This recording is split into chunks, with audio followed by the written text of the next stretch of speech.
Just when car prices look like they were dropping from record highs, they are now skyrocketing again. And some analysts are saying it's Hurricane Ida's fault. You'll remember back on August 29th, Ida hit Louisiana. Then days later, the storm caused widespread flooding across 4 states as far north as New York.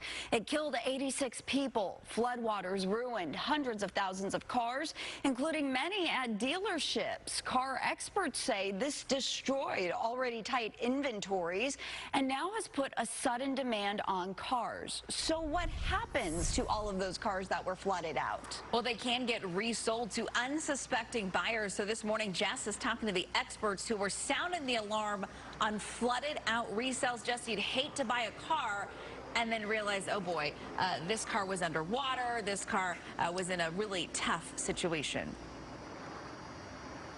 It's definitely something that you'd want to find out before you hand over the money. That is for sure. So we're talking about how to spot water damage. It's not illegal to sell a flooded out car. In fact, 50% of flooded out cars get resold. That's according to Carfax. So we are at High Tech Car Care. We've got Jim with us here. You're an expert. Not only have you seen cars that are flooded out, but you've helped clean them up. So you know what to look for.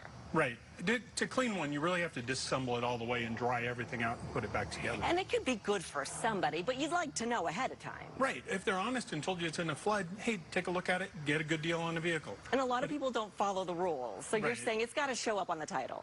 It would be nice if it always showed up on the title, but it doesn't always, and you can see things yourself as you walk up to the car. One of the first things is you look at the gaskets and stuff around. This one's been taped up, where you can see where the door gasket's been taped. Yeah, this is our car example. So, you know, as we look around this car, just as an example, what are some of the things that we should be looking for? Well, the first thing when you walk and open up the door, you might get hit with like a sweat sock type smell, that moldy milk. That's a good indicator the car's seen some water. But you said also if it smells too good, like Febreze, watch out for that, because what are they trying to cover up? Right. You know, if it smells like Lysol or Febreze, they might be trying to cover whatever that other scent is. But one of the things you do even before you start the car, when you put the key in and turn it, all the lights on the dash light up. You see the check engine light, the brake light, all of ABS light.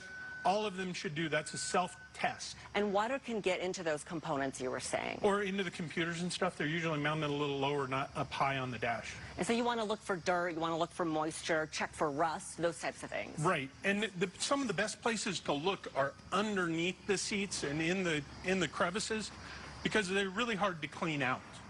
Now, you're not looking for it to be perfectly clean, but if you remove the covers and look at the seat tracks, there's usually a little bit of dirt, maybe some debris in there, because that's normal.